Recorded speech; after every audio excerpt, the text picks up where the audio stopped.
Today's guest is Hannah Mayfield. She has flown all the way from Lisbon. She's based herself there, but she was originally from the UK, and she was also a fashion buyer, but now she's a financial coach. So she had a really unique situation. When she was in her early 20s, someone close to her passed away and left her a sum of money. So she was in a position where she needed to figure out how to best invest it and hopefully grow it for the future. So while now she's a financial coach, she went through a whole lot of self-learning where she spoke to her friends about investing, and she really tried to educate women about how to be better with their money. So her approach is unique. It's quite relaxed, honestly. It made me feel like I need to chill out a bit. And we spoke about so many different things, from are you a default yes spender or a default no spender, whether or not a 50-50 split with your partner is fair, are Nepo friends keeping the job market alive, and we have her on the couch for 45 minutes. So you'll be getting a little bit of everything in this conversation. Hannah, firstly, welcome. It's so nice to have you here. I'd love to say you've flown specifically from Portugal, but that's not the case. Kind of? Yeah, it was on the lineup for sure. Love it. Yeah. We have an international guest, but you are originally from the UK. Yeah, born in London. And so what was the big reason for moving to Portugal? Because it does feel like there's a huge amount of business owners that have flown the coop, and there's a lot of people living, particularly in Lisbon. It was a lifestyle choice. I lived in Berlin at the start of my career for a bit. I lived in Spain for a while, and then I ended up in Spain for some of the pandemic. And then I just woke up one day and was like, oh, I can never go back.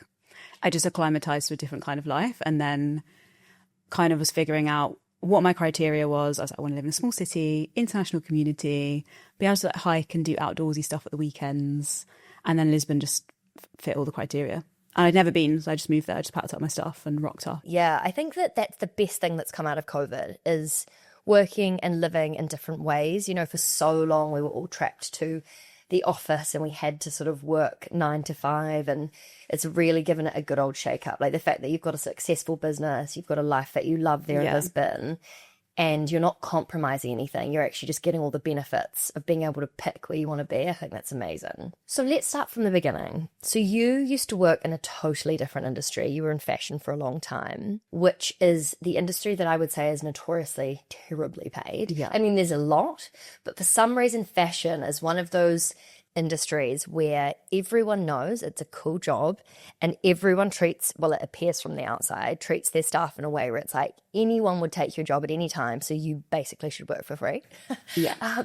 What was your experience in the fashion industry, and what was the pivot for you? Like, you're now a financial advisor and creating finance content, which for anyone who doesn't already follow Hannah, we'll link all of her accounts in the show notes, because it's so educational and I learned so much from the work that you do. But yeah, what was the reason for the pivot? Were you sick of the industry? Did you want better pay? How did that whole transition happen? A lot of it was that I wanted to be remote, basically. And I'd started a pajama brand with a friend, and we kind of did a couple collections, and then we're like, oh, this is really hard to do this independently and have an independent kind of fashion brand. And then I was thinking, okay, what else can I do? What else do I know a lot about? And just my lived experience was I knew loads about money and investing, and I'd been teaching my friends it. So I was like, okay, let's go into this. I actually find it really annoying that loads of people don't know this. And if you're not in the right circles, you're just never going to find out this information that's really life-changing and important. So yeah, I kind of started talking about it on the internet, and then got my financial advisor qualification, because I thought, if I'm helping people with money, so I'm a financial coach, so I'm like working with people on their own finances every day.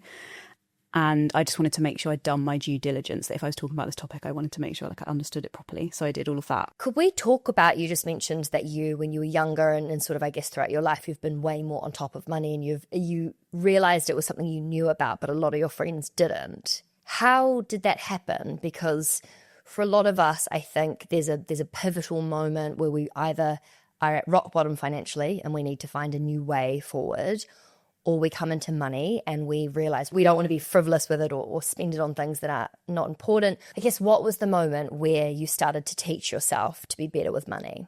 I was always really good at budgeting and saving, because I knew if I didn't budget and save, I wouldn't get to do anything. And I always had this massive appetite for travel and like paying for uni and like doing all the things I wanted to do and learning to drive. So I was always like obsessive about saving. I was just really good at it naturally. I didn't find it that hard to be frugal and mindful with my money. And then when I was 22, my dad died and I received like a lot of money that he didn't make it to retirement age. And I had this lump sum and I was like, I don't know what to do with money. I've never had any conversations about growing money.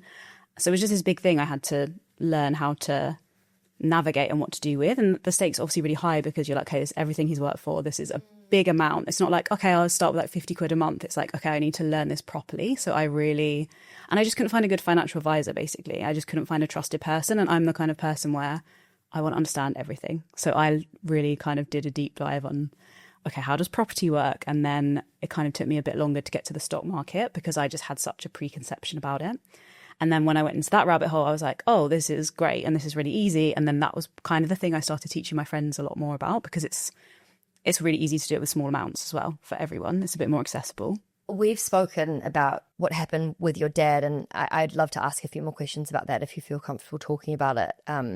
But that makes a lot of sense to me initially, where you just said, it's everything he'd worked towards. All of a sudden, there's this thing that's been left behind that he spent his life creating and building, and the emotional connection you have to that money is quite different to a salary or money coming in. Yes, it's a bigger amount, but there's actually more of a connection to wanting to do right by him, which I think is, it's awful that he died and you were so young. Yeah, it was like sudden, unexpected, and he was 56. So like as you get old, I knew it was young, and that's what's really sad about it. I think you're like, oh, he didn't get to retire and like do all these things. And then I think when you get older, like I'm 34 now, like it's actually not that far away, really. You kind of have a different perspective on it as well. A lot of it was just because he died young, because it was like stuff like a pension. So things like that. I grew up with a single mum, so my experience of money was like very living on small amounts and having to be really careful and really budgeting kind of thing. So that's why it was a completely different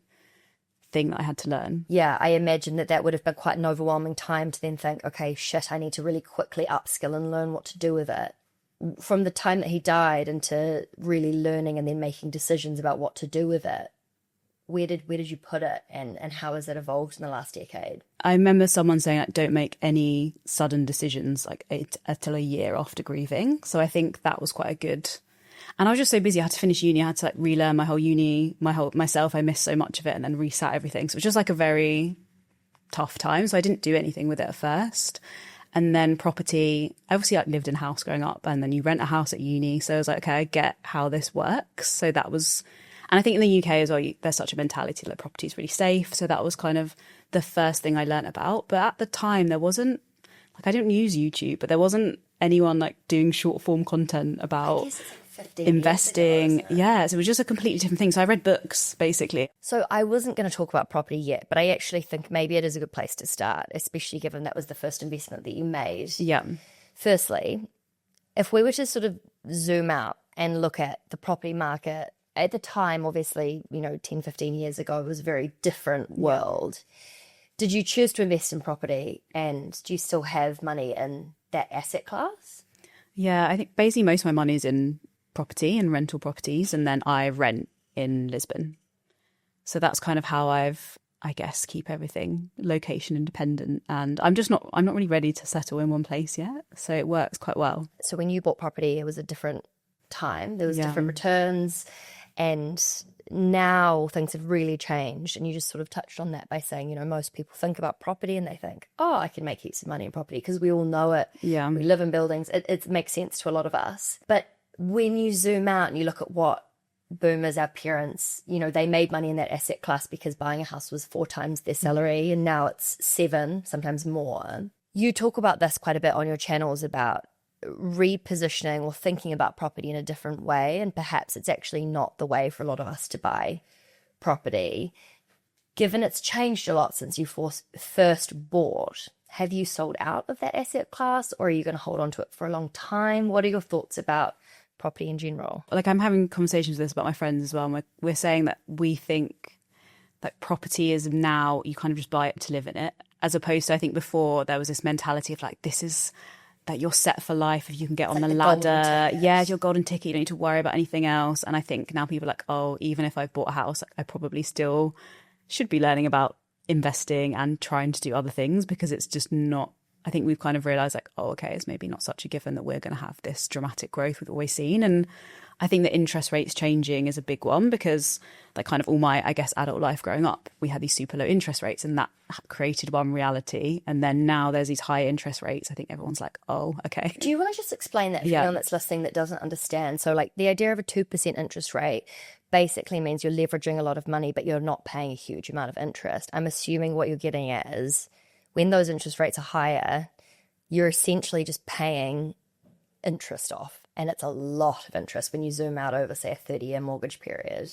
Yeah, I think it depends if you're kind of talking about rental property or residential property. Obviously, I think residential property, people are now like, oh, maybe I shouldn't go to the max of my budget or the max that I could borrow because actually that's a really high mortgage payment if we're looking at a 5% interest rate. Whereas I think before, when the interest rates were so low, it was like, oh, well, why wouldn't I just buy as much as possible? Because it didn't really make much difference, a huge amount as it does now, to the monthly repayment. And have you thought about selling? I'm actually selling one right now. It was the first one I bought, which is a flat. I bought it because I thought it was going to be really good more for capital gains and like the long-term increase. And I just don't think that it holds true anymore. But you're not selling out of other? No, I'm happy with the other ones. I'm just going to get rid of this one. What is the difference? Like, how are you looking at your properties and thinking this one's no longer actually a good financial investment? Well, it's a really old building, which at the time I thought was a good thing because I was like, well, they're building loads of new builds and this will be a really good kind of differentiation. But there's just always problems with the building. And so it just feels like a bit of a risk if anything keeps going wrong with it, like a financial risk.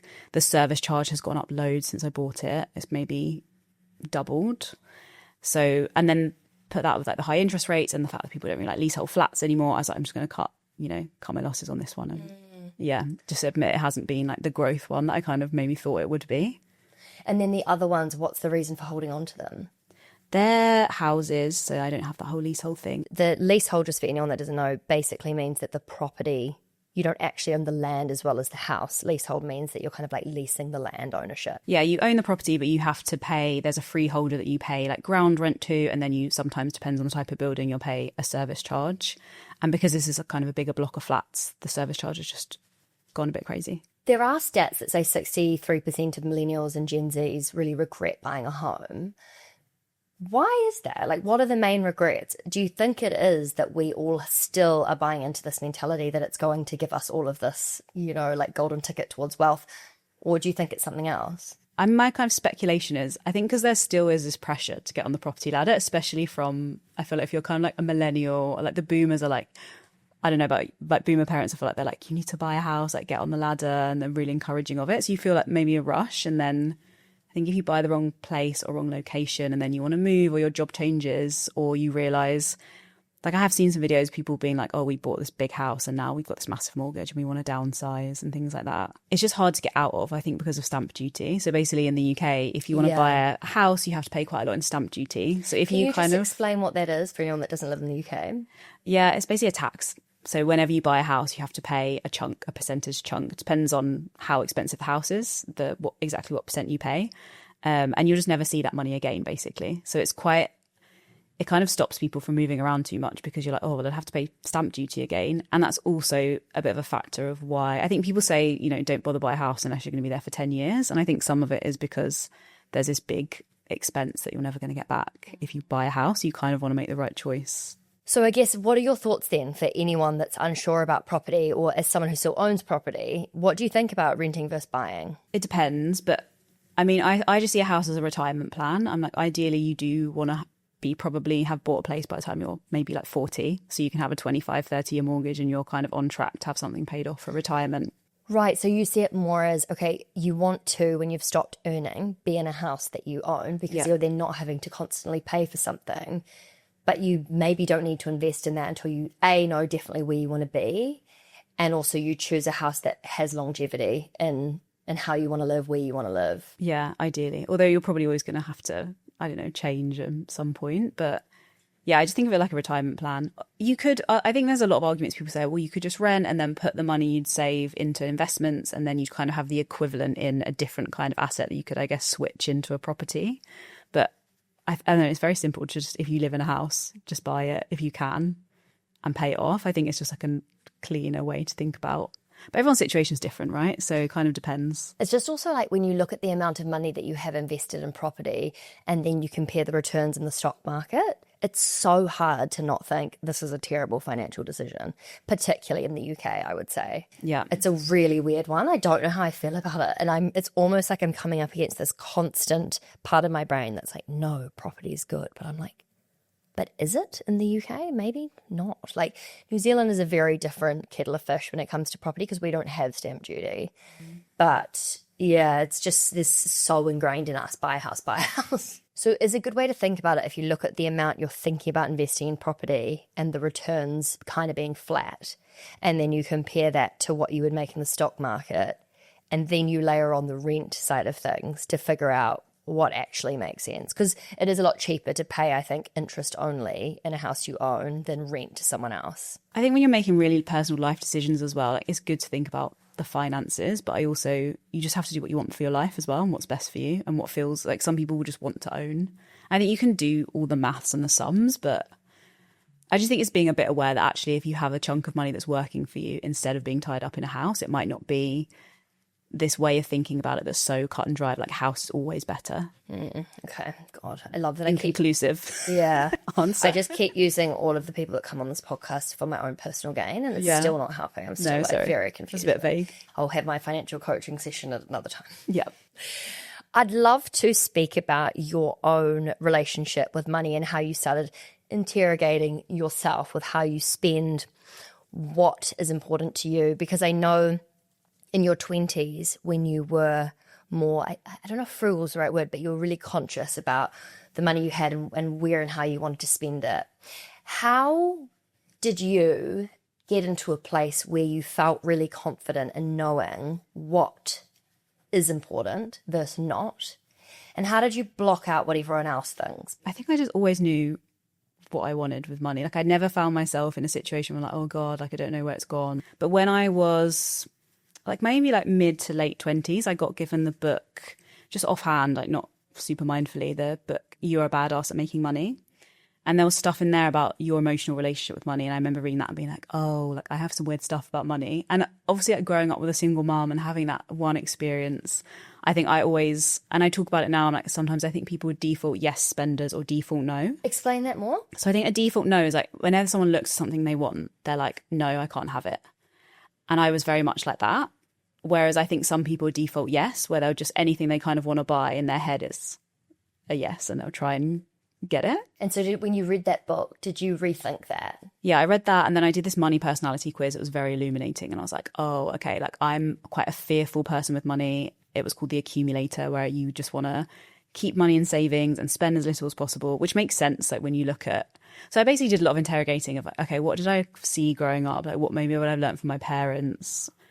And I think it just helped me come to a bit more of a balanced place with money in terms of like being a bit more comfortable spending. For me, I think some people like talk a lot about going the other way and like getting control of budget. But for me, it was like, okay, I can spend a bit more my own comfort, I would say is one thing, because I would always pick, I don't know, like a bad time flight or, you know, things like that. Like I think they're like small examples where it's like, oh, okay, I can spend £10 extra on a bit of extra leg room, or like those small things that make you more comfortable. Whereas before I would always pick the cost saving over my own comfort. I think I'm definitely more on the fear-based save where you can, for sure. But for me, it is also a necessity because I don't have much actually.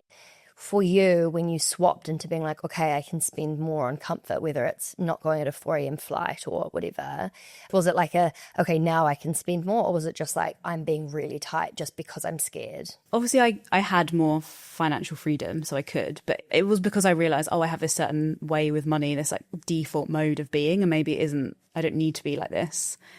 And I can be a bit more, like I was always very intentional, but I guess, yeah, just a bit more not as fearful and not as restrictive, like you said. It was just like a default restriction. Like my brain would just be like, okay, let's choose that option.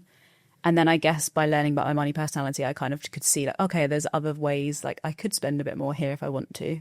One of the things that you're quite open about is the idea of being frugal, and you talk about trying to redirect our energy rather than just like saving £1 or €1 here and there. and actually trying to refocus on how can I bring more in. But you're also really compassionate about the fact that a lot of people feel way safer doing the option of I'm going to save, which is obviously what you just said you've experienced a lot. How would you say you have reprioritized the way you are with your personal finances and investing as a result of trying to refocus on making more rather than cutting back? I just think, especially for women, when you look at all the stats, that it's always about saving and budgeting and not spending, and this kind of assumption that women are really frivolous and want to go and like buy loads of handbags and stuff. And actually, we're just not having conversations about like what are you investing in, have you upped your pension contributions, like all the things that are more meaningful in the long run. So that's what I'm a bit more pro, and like, okay, should you go for that promotion?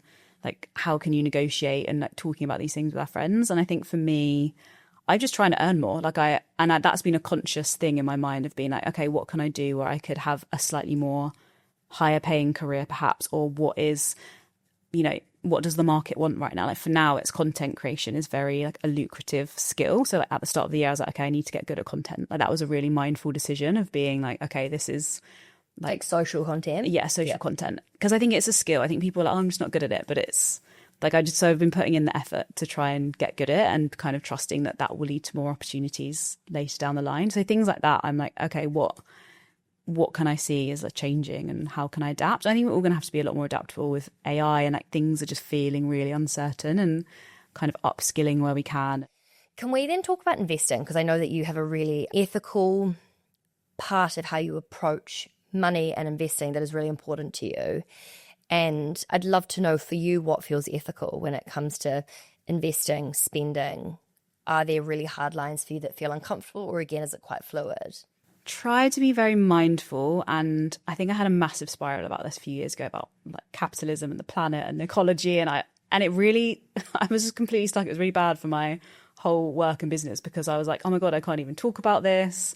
But I've kind of come to the conclusion that we are in this like really imperfect system, and I'll try and do what I can, but equally there's certain things that are a bit unavoidable, and I kind of feel like that about investing. So when I first started investing, I was like, I only want to do it if I can do it somewhat ethically. So I invest in ESG funds, which are not perfect. They're not, I think sometimes there's people like, oh, they're greenwashing, they're not actually that good. But I'm like, well, it's excluding some bad companies. So I think they tend to exclude about 2% of the worst companies in the world.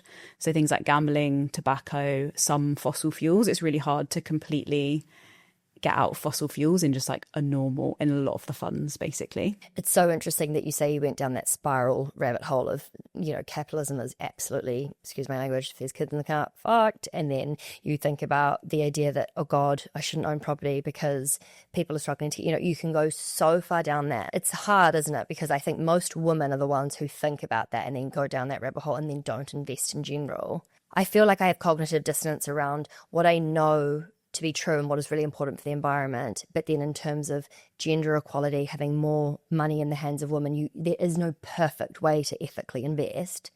How do you get to a place where you just are okay with it not being perfect?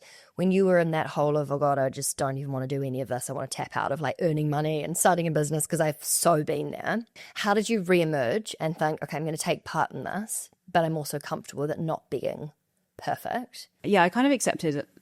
It's not ideal, and this is how the whole system is set up. So like we all need a private pension, and that is all based on investing. And the more you look into it, the more you're like, oh, it is a bit unavoidable. If you want to have more wealth and financial freedom and wiggle room, then you kind of need to put your money into these things. But yeah, I only do ESG funds. So I'm an index investor, but I would never do just like an all world one. I always want to do the ESG option where some of the bad companies are excluded. Because I think if everyone did that, these bad companies wouldn't have as much money going to them. I mean, you can argue it both ways. I think some people are like, oh, what's the point? And I'm not going to be like judgy about people that do it. But for me, I was like, I just don't feel comfortable. Right. So it's basically you might do the S&P 500 excluding BP or excluding the companies that are extracting oil, for example. So you specifically look for the funds that are the ESG versions of these indexes. So you're getting as much diversification as possible, but avoiding things like oil and tobacco and gambling and things like that. Yeah, exactly. So it's screening some of the worst companies out. Would you be able to share some of those with us? I know this is not financial advice and there is definitely your own research that needs to go into this, but even if it's just a couple and why you chose them, because I think particularly with ETFs when there are so many of them and when people all of a sudden feel excited about investing, then they also might listen to you talking and think, perfect, I really want to invest in that way too. But then they look up ETFs and there is 5,000 of them. Can you explain, like, maybe even if it's not the specific, but like what to look for and how to narrow it down so they don't have the overwhelm of picking? You kind of need to have your strategy first. A lot of people ask me, like, what's the best platform? And I'm like, the platform doesn't really solve the issue if you don't understand what to invest in. You kind of need to know, like you were saying, there's so many, you kind of need to know what you're looking for before you get on the platform a lot of the time. If you do feel comfortable sharing any examples, that would be amazing. If you don't, that's also fine. But would love to try and help someone listening feel like they know what to do if they're wanting to find investments that are ethical but also really diversified. So if you know you want to do index investing, you kind of can find who you want to use for that and then just look for the ESG version. So you're going to have to pick like your provider of index fund. So some of the biggest ones are like the two biggest ones are Vanguard and iShares.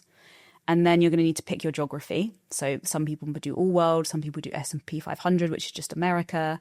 And then you can just find the version of that has the ESG at the start.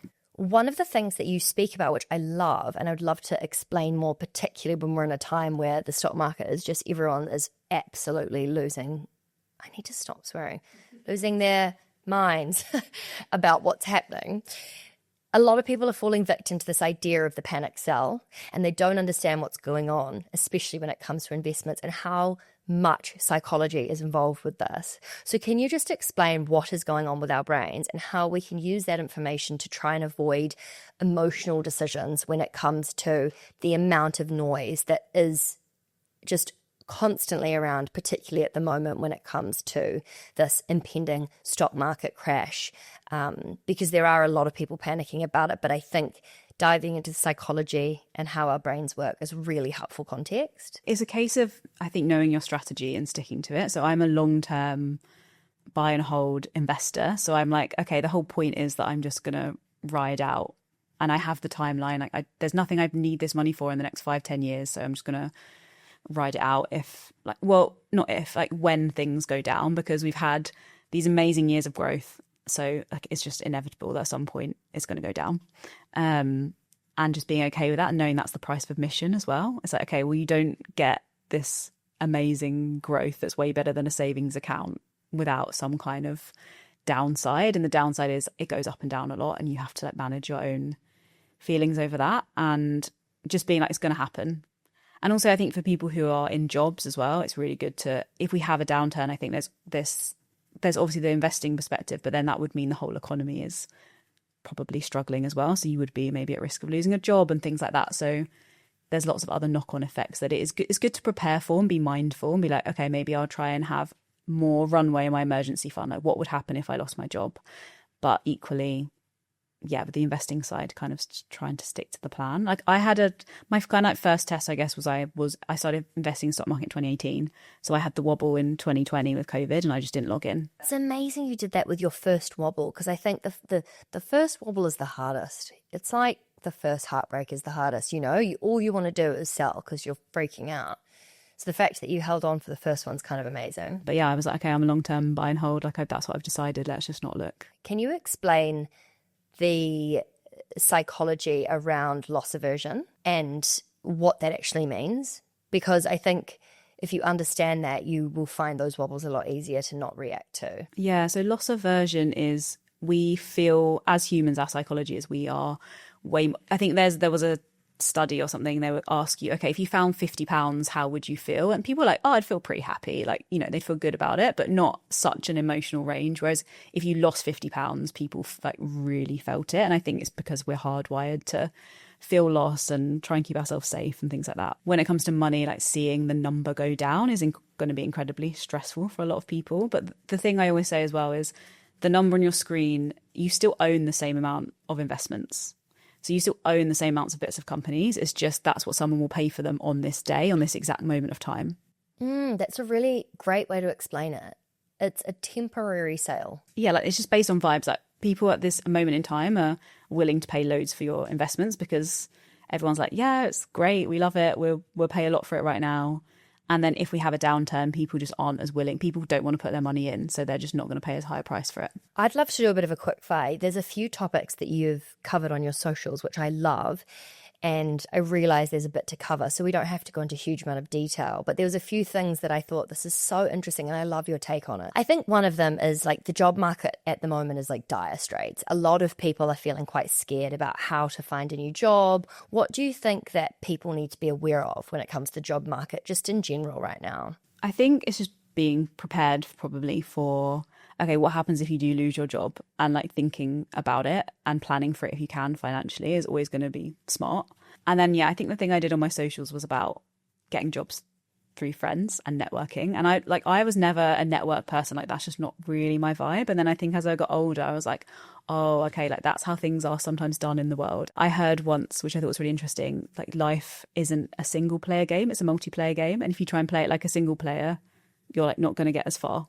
And I thought it was a really interesting analogy. I like that a lot. Let's just talk about what actually the definition of that means and why it relates right now to what's happening in terms of jobs and earning money. Yeah, we'll do a shallow dive. Yeah, we'll do a shallow nepo dive. So nepotism is basically when people kind of get jobs or positions from their connections or from their wealth. And it kind of started, I think, from Hollywood, like nepo babies and kind of people realizing like, oh, all of the people who are getting the really good acting jobs are like sons or daughters of famous actors who are obviously in the Hollywood scene.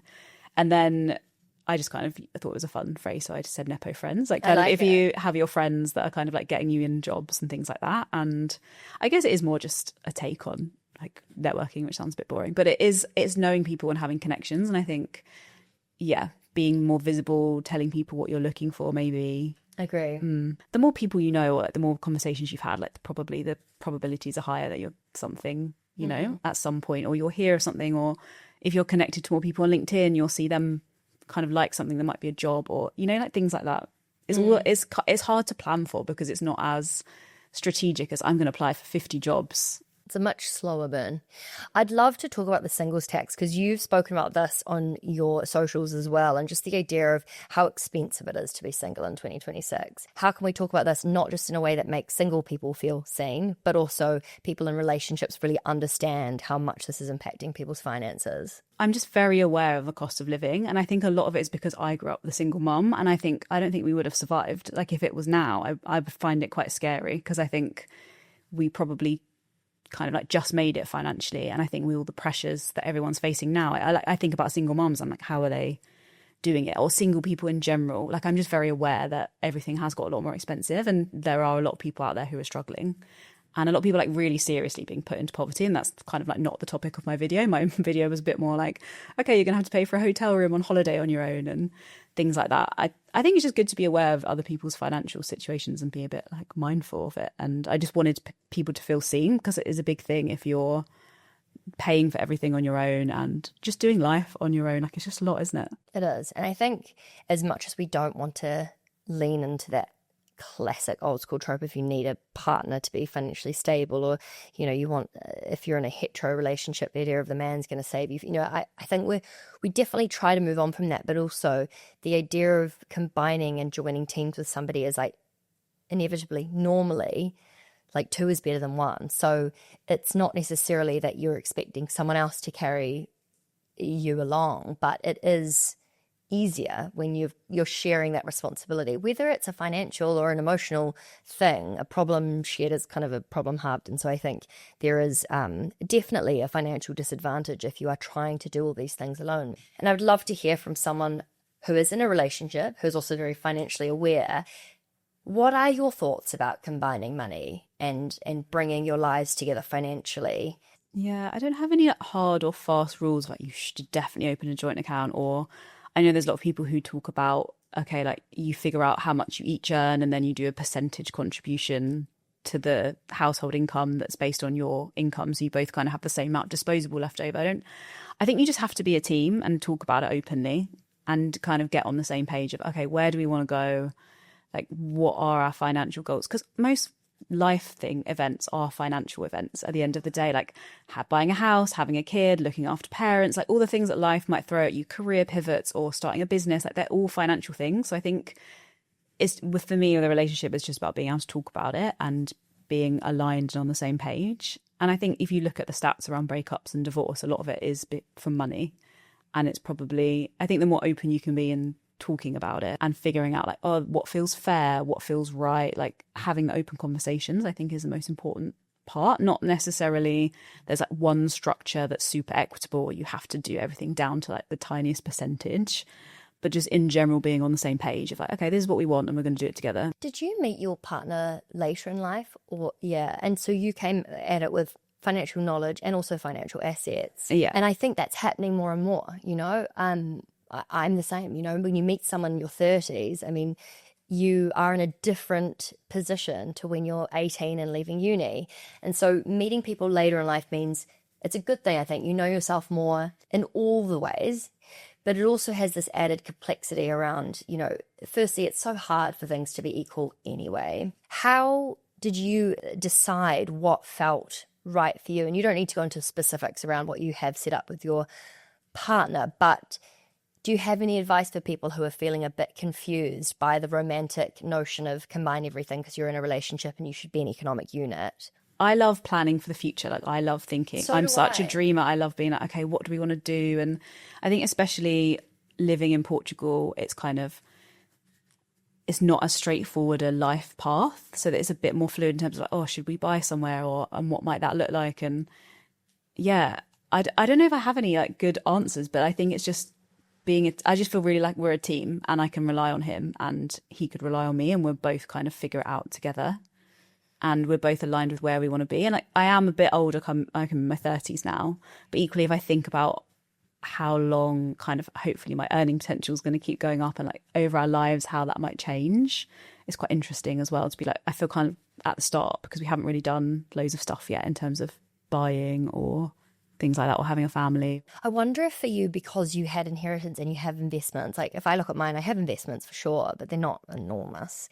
And I wonder if you guys are in a more equal playing field, therefore it doesn't feel like you need to be making decisions on what's mine is mine and yours and all of this. I feel like we're just at the start. Like I feel like, oh, we're quite young and we're like starting out on this whole thing together. So I'm like, I don't know, I'm not deeping it that much. I'm just I like, love this. Yeah. It's really making me realize I need to chill the fuck out, honestly. One of the things that you do talk about, which you're not experiencing yet, but is the idea that when you are married or when you have kids, 50-50 isn't really a fair split, because on the outside you could say, okay, like we're going to split things 50-50, but actually if you look at the average earnings drop for women when they have kids, it's 42%. Whereas, and that's just in the first sort of 5 years after having your first kid. Whereas if you look at men, they have the opposite. Their salaries go up. So how do you try and reconcile that? Because for me, it makes me really annoyed and I don't really know what the solution would be that makes me feel comfortable with it. There's a lot of talk about gender roles as well at the minute, and obviously kind of trad wife movements and things like that. And it's just a bit inevitable that it is really unfair that one person has to have the child. And it's kind of, so I'm not a mother, but I've just always been a champion of women. And I look at mothers and I'm like, oh my God, you're just doing the most. And you deserve financial stability and I just really want you to be okay. And again, it's probably because I had a single mum and I've witnessed like, okay, what happened when my parents got divorced, and, you know, my mum, she had a job, but yeah, I just kind of think about these things and making sure you're okay. And I think also if you're a good team with your partner and the person you're having a child with, it's like, okay, how can I make sure we're both financially okay? Whereas the hit is just taken disproportionately by women at the minute, because inevitably, like, you know, in general, they end up taking a step back from their career.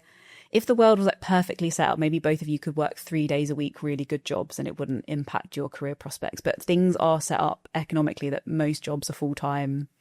That's quite hard to navigate with parenthood. So that someone probably takes, you know, I've had a lot of conversations, people take the flexi career as well. So it doesn't on paper seem like, oh, I'm taking this huge hit where I'm like not working, or I'm at home, I'm a stay-at-home mum, but maybe you're kind of being like, okay, well, I'll be freelance for a while, and then, oh, I don't end up putting as much in my pension if I don't have that job that's doing it for me. And that these like sneaky things that over time really compound. And then, like you were saying, people probably, maybe if you hit 40s, 50s and you're getting divorced, you're like, oh, I've got a tiny pension pot because I've been doing the flexi career, or I've had the step back. Because it's not just the short term, it's the long-term impacts, I think, that are the biggest. You know, if you zoom out and you think, okay, right, I might not be earning right now, but it's being supplemented by my partner or whatever, that's one thing. But yeah, it's the compounding nature of not putting as much in investments. Yeah, it's the invisible stuff. So on the surface, you might be like, oh, well, he's contributing more to the household. I'm using like, heteronormative, gender normative, because that's kind of the case of who's being impacted. But it's, okay, well, what's happening? I'm maybe losing my career. Like, your ability to earn an income is, for most people, their biggest asset. Like, how much you're going to earn over your lifetime. So if that's being shrunk, that's going to kind of a penalty on you. And then if you're not putting money in your pension, that's a huge asset that could be smaller for you. And they're not obvious. That's not the household budget. That's not the monthly stuff that maybe you're talking about. And it's the things that people maybe aren't aware of being like, oh, wait a minute, you're getting a way bigger pension than me, even though on the surface you're maybe contributing more to the bills. So I think it is financial literacy and awareness of being like, oh, what are we going to do about this? And there's not really a perfect solution. But it's, I think, being a bit aware about it and being able to have conversations and being like, oh, I'm taking a bit more of a hit here, perhaps, and this doesn't track well for me in 20 years' time. If you were to have kids, and you don't need to say if you would or wouldn't, what would be the negotiables or the things that you would set up financially or talk about and have worked out before you felt comfortable doing that? Yeah, I guess it's just figuring out mat leave, where you're going to live, expenses. Childcare is obviously the big one. How are you going to navigate that? If, say for me, I live abroad, so I'm not going to have like grandparents helping. So it's kind of factoring all that in and be like, okay, well, realistically, how is that going to happen? Like, who's going to look after them? What does that mean for careers? Like, having those conversations, I think, up front. I would love to round off this conversation by asking, if there were hills you were dying on financially that you want everyone to be aware of, let's imagine you're at the top of Mount Everest and no one's listening to you, but you were screaming out like, check your pension. What would those things be? For me, finance is all about life and like being able to spend time with people. And a lot of the reason I care is like I've had to take time off when my dad died and be a carer for my nan. So I think sometimes with money stuff, we can get really into the numbers, but actually, and it feels so abstract. And I think that's why people struggle sometimes to put money aside or things like that. But it's thinking about, okay, what the time freedom, like, do you care about? I think freedom is like one of my biggest values. So for me, the finance leans into that because I always want to have wiggle room to do what I want to do. I think the reason that so many of us avoid that is because we don't know what we want and we don't question the life that we see everyone living. And is that actually what I want? Do I actually want to live where I am? Do I want a family? And so I think step one is probably like, what is the life you want? And really spending time to get to know yourself and what that is, and being honest, whether you're in a relationship with someone, if they also want the same kind of life. And if you're not, then, and also being brave enough to change that, because the reason a lot of us avoid those conversations is because we're quite scared the answers are different to the reality we're living. And I do think if you add more of the emotion to it rather than the numbers, it's so motivating too. If you know that you're making a short-term sacrifice for 3 years to do a job you don't really like, that you're earning good money, and it means that you're going to be able to get to the next thing you want, then fine.